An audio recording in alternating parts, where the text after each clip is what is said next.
முத்து மீனா கிட்ட சொல்கிறாரு, ரோகிணி ஃபோட்டோ என்கிட்ட இருக்குது, வித்யாவோட ஃபோட்டோ என்கிட்ட இல்லை.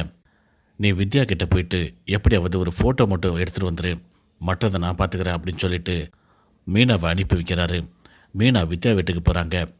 வித்யா கிட்ட கேஷுவலாக பேசிக்கிட்டு, நீங்கள் சிரிக்கும்போது ரொம்ப அழகாக இருக்கீங்க, நான் ஒரு ஃபோட்டோ எடுத்து காட்டுறேன் பாருங்களேன் அப்படின்ட்டு மீனா தன்னுடைய மொபைலில் ஒரு ஃபோட்டோ எடுக்கிறாங்க. அந்த ஃபோட்டோவை வித்யா கிட்ட காட்டிட்டு பத்திரமா அதே ஃபோட்டோவை முத்துக்கிட்ட கொண்டு வந்து கொடுக்குறாங்க. முத்து அந்த 2 ஃபோட்டோவையும் தாத்தாவுடைய சொந்தக்காரங்களுக்கு அனுப்புகிறாரு.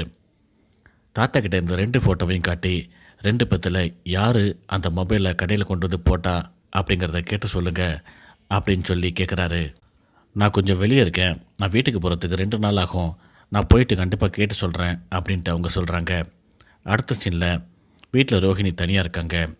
இருட்டில் ஏதோ ஒரு உருவம் மீனா மாதிரி நிற்கிறாங்க. அந்த உருவம் வேகமாக வந்து ரோஹிணியை பிடிச்சி கையை முறித்து அடிக்க ஆரம்பிக்குது. இதை கொஞ்சமும் எதிர்பார்க்காத ரோஹிணி அலறிக்கிட்டு கத்திக்கிட்டு எழுந்திரிச்சு உட்காடுறாங்க. பெட்டில் பக்கத்தில் மனோஜ் உட்காந்துருக்காரு. ரோஹிணியை பார்த்து பயந்து போன மனோஜ் எல்லாத்தையுமே தன்னுடைய மொபைல் ஃபோனில் வீடியோவை எடுத்து வைக்கிறாரு. அடுத்த சீனில் முத்துவுக்கு தாத்தா ஃபோன் பண்ணி சொல்கிறாரு, வித்யா தான் அந்த மொபைலை கொண்டு வந்து கடையில் போட்டு போனது அப்படின்ட்டு சொன்ன உடனே முத்து உடனே கிளம்பி வித்யாவை பார்க்க போகிறாரு. வித்யா கிட்ட ரோஹிணி பற்றின செய்திகளை கேட்குறாரு.